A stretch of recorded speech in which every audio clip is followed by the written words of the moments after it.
Bismillahirrahmanirrahim. Assalamualaikum warahmatullahi wabarakatuh. Anak-anakku, mahasiswa-mahasiswi yang saya hormati, saya cintai dan selalu saya banggakan. Dalam pertemuan kali ini yang kita bahas adalah mengenai tentang audit SMK 3. Audit SMK 3 ini yang pertama yang kita bahas adalah tentang tujuan daripada audit.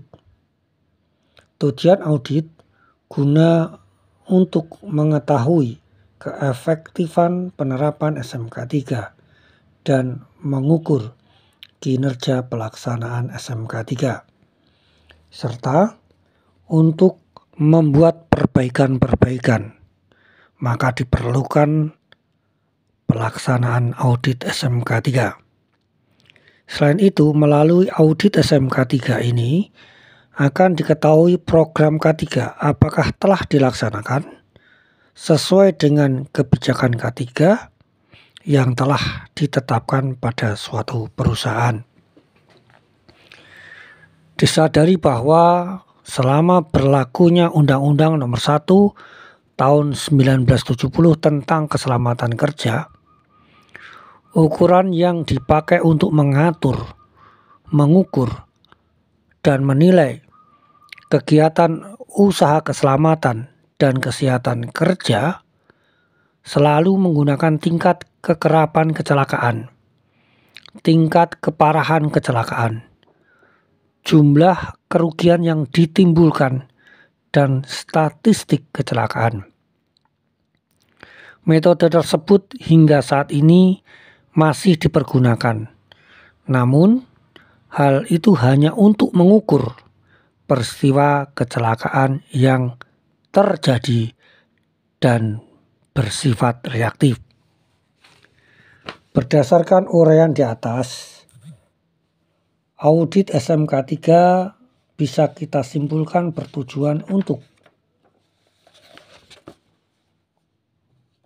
menilai secara kritis dan sistematis suatu potensi bahaya potensial dalam kegiatan operasi perusahaan, yang mana meliputi 1. Tenaga manusia, meliputi kemampuan dan sikap dalam kaitannya dengan K3. 2. Perangkat keras, meliputi sarana, peralatan proses produksi dan operasi, sarana pemadam kebakaran, kebersihan, dan tata lingkungan. 3. Perangkat lunak, yaitu meliputi sikap manajemen, organisasi, prosedur, standar, dan hal lain yang berkaitan dengan pengaturan manusia serta perangkat keras unit operasi. B. Memastikan bahwa pengelolaan K3 di perusahaan telah dilaksanakan sesuai ketentuan pemerintah, standar teknis, standar K3 yang berlaku, dan kebijakan yang ditentukan oleh manajemen perusahaan. C. Menentukan langkah untuk mengendalikan bahaya potensial sebelum timbul gangguan atau kerugian terhadap tenaga kerja, harta, lingkungan, maupun gangguan operasi, serta rencana respon tanggap terhadap keadaan darurat, sehingga mutu pelaksanaan K3 dapat meningkat. Mahasiswaku, anak-anakku, adapun jenis-jenis audit.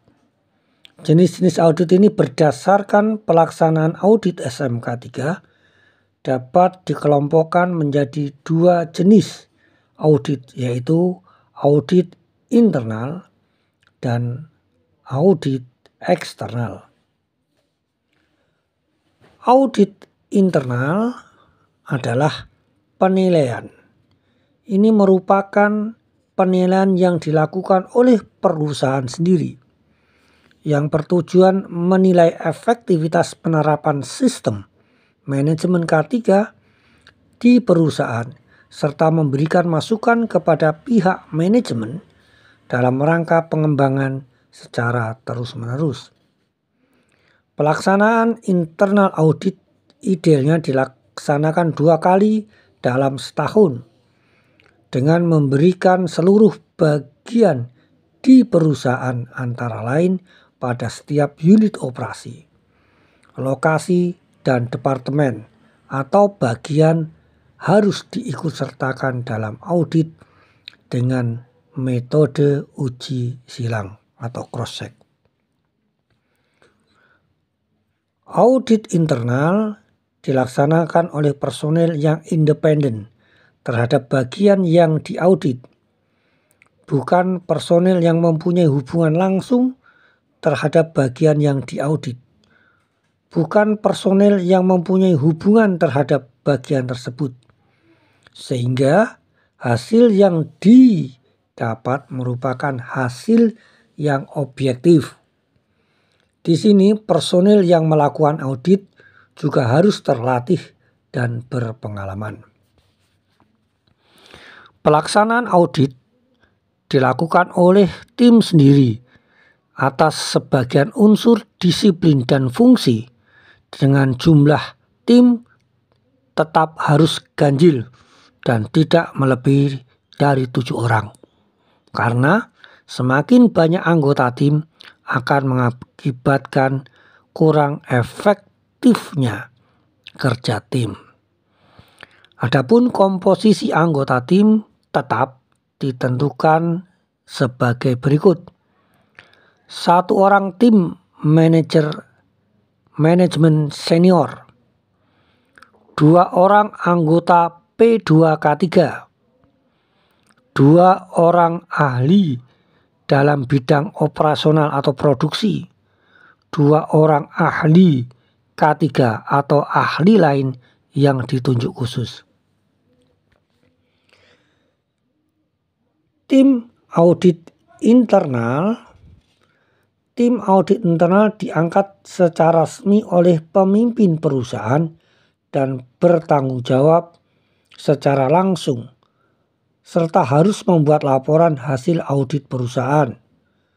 Susunan tim terdiri atas ketua tim yang bertugas memimpin dan mengkoordinir kegiatan tim secara efektif dan objektif serta bertanggung jawab untuk menyusun rencana audit yang meliputi termasuk di dalamnya melatih anggota tim jika diperlukan, mengkoordinir penyusunan daftar periksa, memimpin pelaksanaan audit serta mengarahkan penyusunan laporan hasil audit. Sebaliknya, ketua tim diambil dari bagian operasi yang paling senior, telah mengikuti pelatihan audit dan berpengalaman. Kemudian susunan yang kedua terdiri dari sekretaris tim, bertugas memproses surat menyurat dan bahan tulisan yang diperlukan tim, memproses penyusunan laporan, mencatat semua hasil temuan dan rekomendasi selama audit berlangsung dan memproses hasil audit secara cermat dan lengkap serta aktif dalam diskusi selama pelaksanaan audit. Selanjutnya, anggota tetap.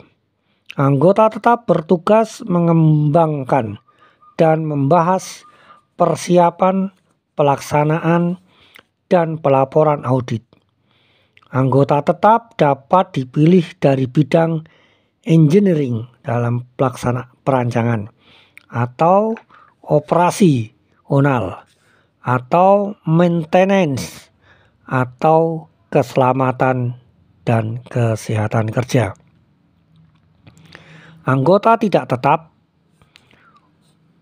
bertugas membantu analisa dan memberikan informasi yang akurat dan objektif kepada tim tetap. Anggota ini dipanggil jika ada hal-hal penting yang berkaitan dengan keahlian mereka masing-masing.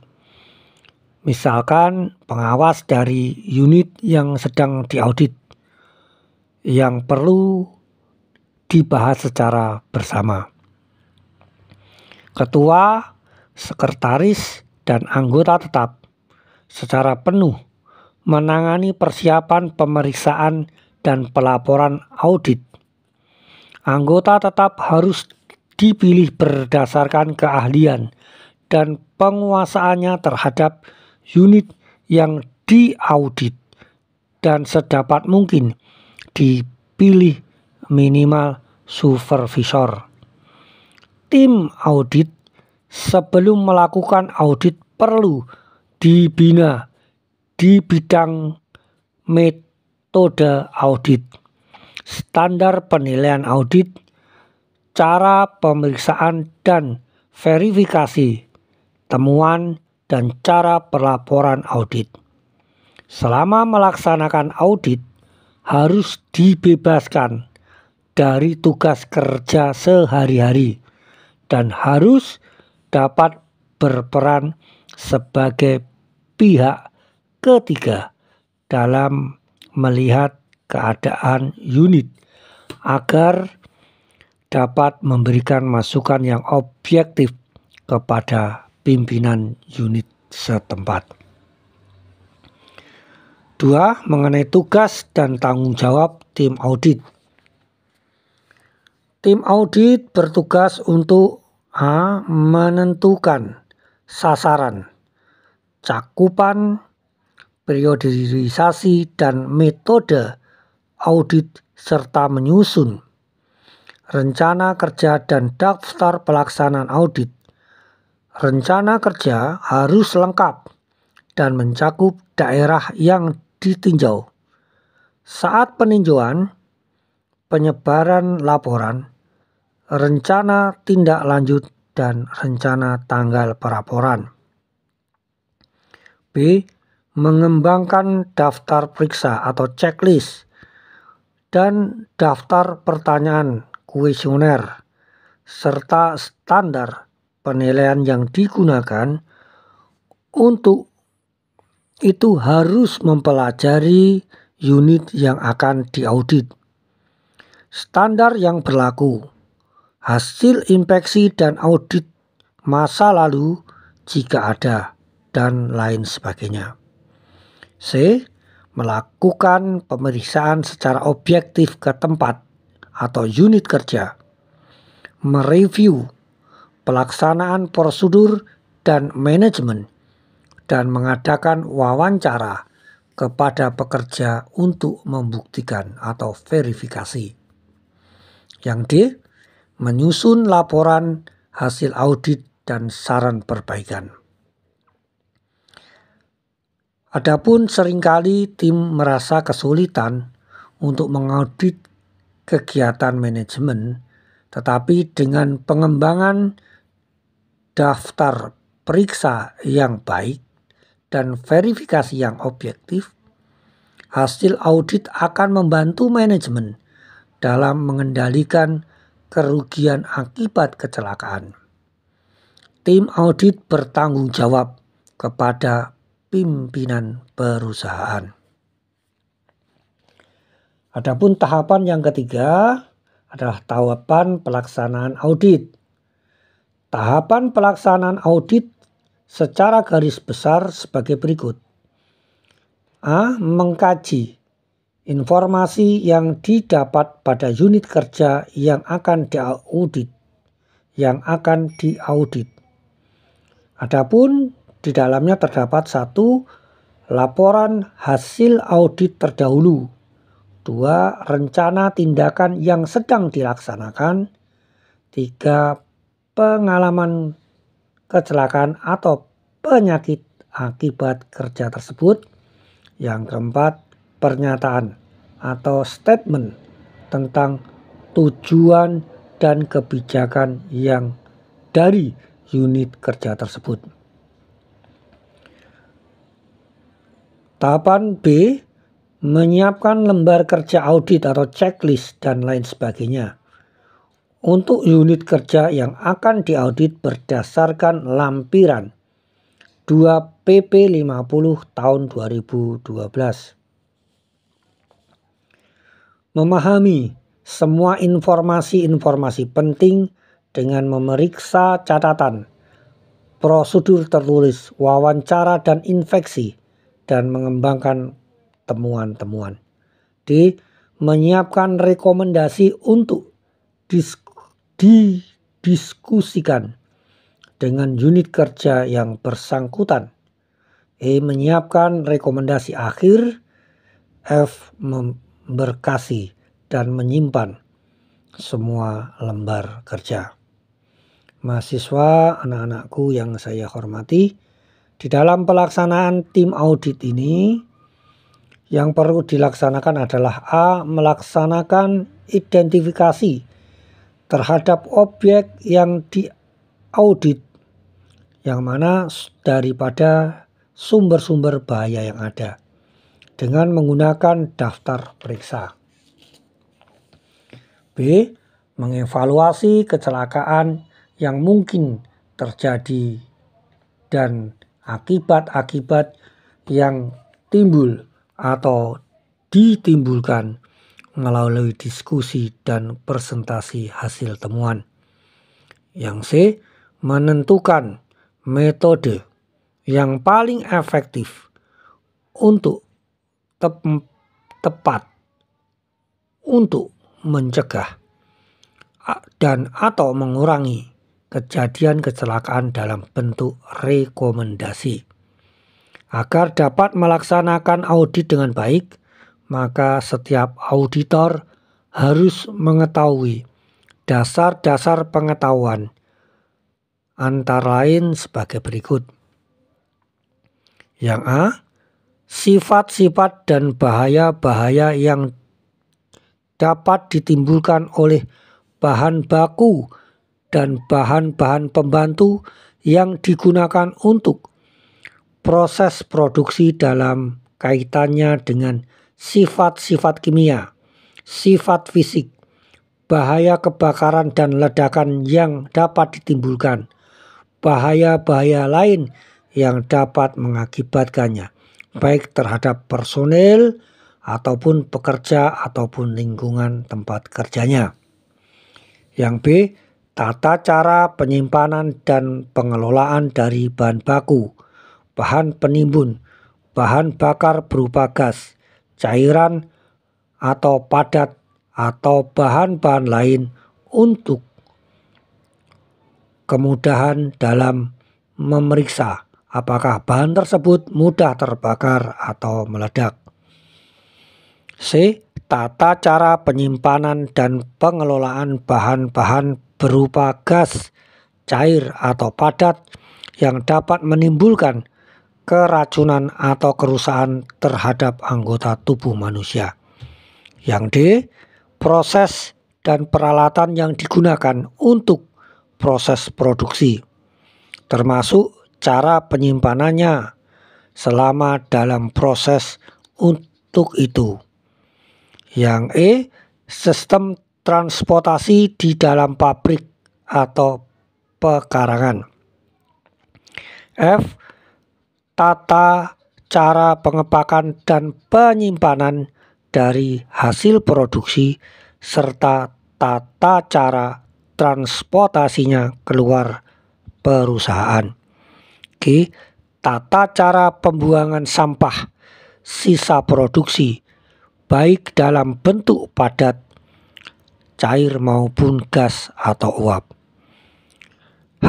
Ledakan dan kondisi lingkungan yang mungkin dapat menimbulkan atau membahayakan tenaga kerja dan peralatan lain, faktor-faktor fisika, kimia, biologis, ekonomi, dan lain sebagainya.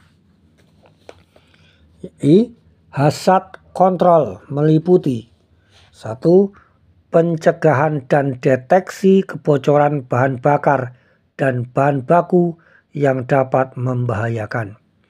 2. pencegahan terjadinya penyebaran uap, debu, dan serta cairan yang dapat membahayakan. 3. Mengontrol sumber-sumber penyalaan. Yang keempat, fire detection atau fire control. Yang kelima, explore dan lain sebagainya. Dengan dasar-dasar pengetahuan tersebut di atas dan digunakan dengan standar-standar atau kode-kode yang digunakan, maka akan dapat dijadikan daripada dasar pelaksanaan audit. Keempat, masuk kepada tahapan audit. A. Persiapan sebelum pemeriksaan. Sebelum dilaksanakan audit, pimpinan perusahaan membuat keputusan pelaksanaan audit lengkap dengan sasaran dan pembentukan tim audit. Setelah keluarnya keputusan, dapat dengan segera dilakukan pelatihan terhadap anggota tentang prinsip dan metode audit,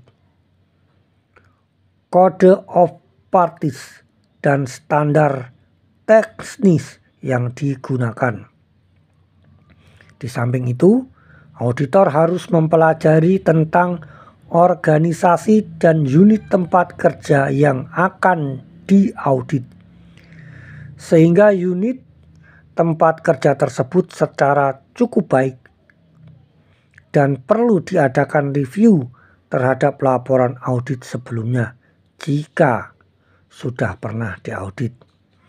Struktur organisasi, deskripsi, sifat dari operasi, SOP, prosedur kerja yang berlaku, dan penyiapan saran yang diperlukan untuk pelaksanaan audit. Mahasiswaku yang saya hormati, anak-anakku yang selalu saya banggakan, sarana yang diperlukan di dalam hal tersebut adalah 1. Daftar periksa atau checklist yang sudah disiapkan. 2. Daftar pertanyaan lengkap dengan standar penilaian. 3. Buku catatan. 4. Kamera. Kemudian 5. Belangko-belangko wawancara dengan tenaga kerja dan manajemen setempat. 6. Prosedur kerja. B. Pada pertemuan praudit dengan pimpinan setempat. Pada pertemuan ini, auditor memberikan penjelasan kepada pimpinan unit kerja setempat tentang maksud dan tujuan pelaksanaan audit. Selain itu, mendiskusikan dan menanyakan berbagai hal yang terkait dengan kebijakan dan cara pengelolaan K3 di unit setempat, sehingga diperoleh gambaran yang jelas tentang pelaksanaan K3 di unit tersebut. C. Pemeriksaan lapangan. Pemeriksaan lapangan ini setelah diperoleh informasi tentang aspek manajemen di unit tempat kerja tersebut. Auditor bersama petugas yang menguasai seluk-beluk unit setempat mengadakan pemeriksaan ke unit atau tempat kerja untuk melihat secara langsung sifat operasi, paparan resiko, iklim K3 di unit tempat kerja tersebut. Perangkat lunak yang meliputi pelaksanaan prosedur, peraturan, organisasi, dan karyawan. Pada saat yang bersamaan, auditor dapat mewawancarai tenaga kerja setempat untuk mendapatkan masukan apakah benar program K3 benar-benar ada secara formal dan konsisten diterapkan. Yang D. Verifikasi informasi. Verifikasi informasi adalah ada beberapa cara. Ada beberapa cara untuk memastikan bahwa program K3 benar diterapkan, yaitu dengan memeriksa catatan, wawancara dengan karyawan, dan jika perlu pemeriksaan secara sampling terhadap kondisi fisik karyawan. Oleh karena itu, jika auditor merasa belum yakin dengan data yang diperoleh, dapat melakukan verifikasi sesuai metode di atas. Setelah selesai melakukan pemeriksaan di suatu unit tempat kerja, auditor perlu mengadakan pertemuan dengan manajemen unit setempat untuk memberikan atau memaparkan hasil temuan secara umum dan menampung berbagai tanggapan dan memberikan gambaran umum hasil audit. Auditor harus mengemukakan hasil potensi terlebih dahulu sebelum mengemukakan kelemahan yang perlu diperbaiki atau mendapatkan perbaikan segera. Selain itu, pada kesempatan ini dapat dilakukan penelusuran terhadap kesalahan interpretasi selama audit, perbaikan sementara yang dapat diambil oleh manajemen, dan lain sebagainya. Dengan cara ini, diharapkan temuan yang masuk dalam laporan adalah temuan objektif dan penting. Di sini perlu diciptakan komunikasi dua arah antara pimpinan dan pengawas unit setempat. Anak-anakku, masuk kepada audit eksternal.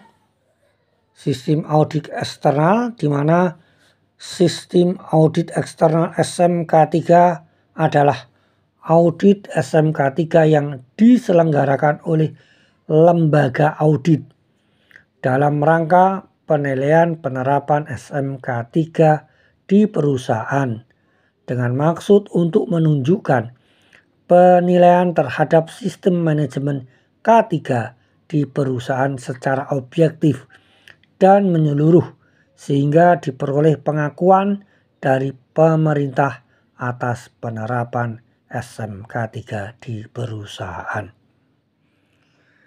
Audit eksternal wajib bagi perusahaan yang mempunyai potensi bahaya tinggi, seperti perusahaan yang bergerak di sektor tambang, minyak, dan gas bumi. Selain itu, sesuai dengan Permenaker nomor 26 tahun 2014, perusahaan yang mempunyai potensi bahaya tinggi selain ketiga sektor tersebut yang telah ditetapkan oleh Direktorat Jenderal Pembinaan Pengawasan Ketenagakerjaan dan atau Kepala Dinas Tenaga Kerja Provinsi juga wajib melakukan audit eksternal SMK 3. Fungsi audit eksternal ini sebagai umpan balik untuk mendukung dalam perkembangan pertumbuhan serta peningkatan kualitas SMK 3 yang ada di perusahaan. Kegiatan audit SMK 3 ini sangat kompleks dan membutuhkan waktu yang tidak sedikit. Tapi bagaimanapun juga kegiatan tersebut sangat bermanfaat bagi perusahaan tersebut, bagi yang menyadarinya. Adapun tujuan audit eksternal SMK 3 adalah membuktikan dan mengukur besarnya keberhasilan pelaksanaan dan penerapan SMK 3 di tempat kerja. Manfaat audit eksternal antara lain 1. Atau memberikan suatu evaluasi tentang pelaksanaan K3 di perusahaan. 2. Memberikan tata cara penyelenggaraan sistem pengawasan mandiri yang terus-menerus terhadap sumber bahaya potensial dan K3 di perusahaan. 3. Memberikan indikator bagi pekerja. Saya ulangi, memberikan indikator bagi kinerja tenaga kerja bahwa pihak manajemen memperhatikan keadaan mereka, terutama dalam hal pemenuhan syarat K3, termasuk pembinaan dan pelatihan K3 guna peningkatan keahlian dan keterampilan. Selanjutnya, memberikan pengetahuan dan keterampilan tentang hubungan kerja maupun efisiensi secara menyeluruh. Membangkitkan daya saing positif. Membangkitkan daya saing positif pada setiap perusahaan untuk menjadikan yang terbaik dalam bidang K3. F. Menambah kemampuan untuk memprediksi dan menganalisa potensi-potensi bahaya yang biasa menimbulkan kerugian perusahaan. G. Menurunkan kerugian yang disebabkan oleh kecelakaan, penyakit akibat kerja, dan kerugian-kerugian lainnya dengan menghindarkan inefisiensi manajemen secara menyeluruh. Bagi perusahaan yang berhasil meraih kategori memuaskan, dimungkinkan mendapatkan penghargaan berupa sertifikat dan bendera emas.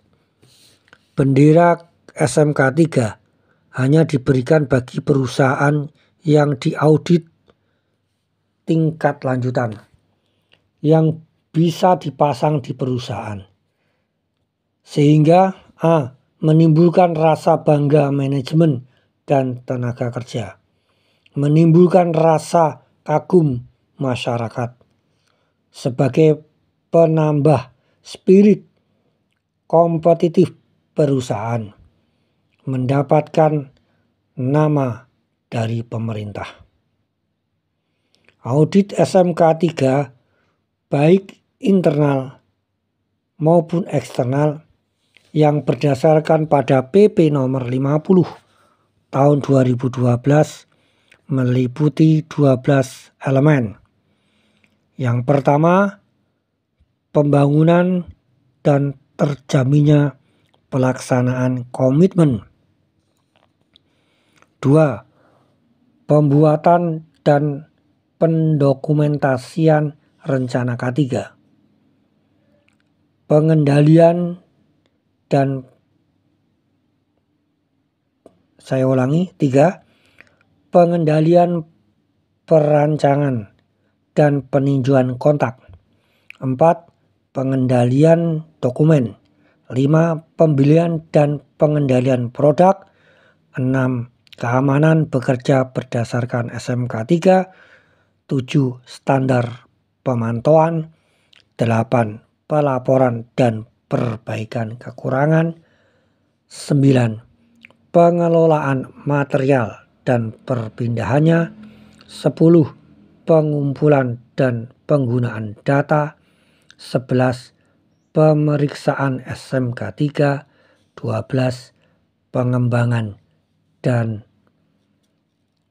keterampilan serta kemampuan. 12. Pengembangan keterampilan dan kemampuan. Mahasiswa, mahasiswiku yang saya hormati, anak-anakku yang saya cintai.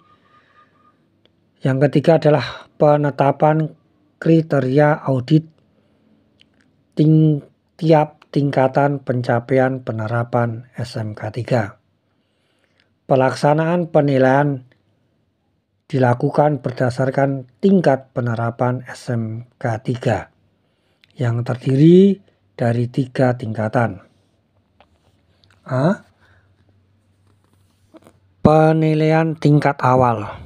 Maksudnya adalah penilaian penerapan SMK 3 terhadap 64 kriteria sebagaimana tercantum dalam kolom 3 pada tabel 1.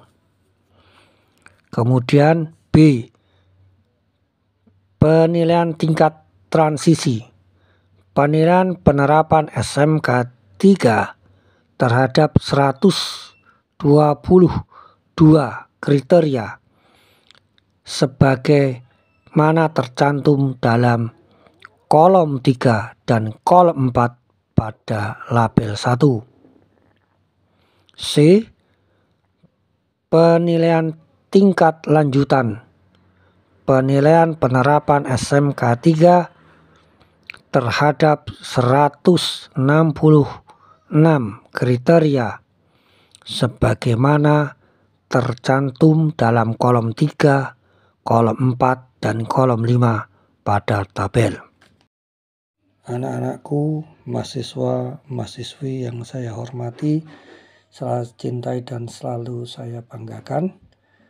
Selanjutnya kerjakanlah tugas dan evaluasi ini, yaitu tentang pembuatan kriteria pada tingkat penerapan SMK 3. Terima kasih, tetap semangat, jangan pernah lelah dan letih dalam belajar. Akhirnya, wassalamualaikum warahmatullahi wabarakatuh. Terima kasih.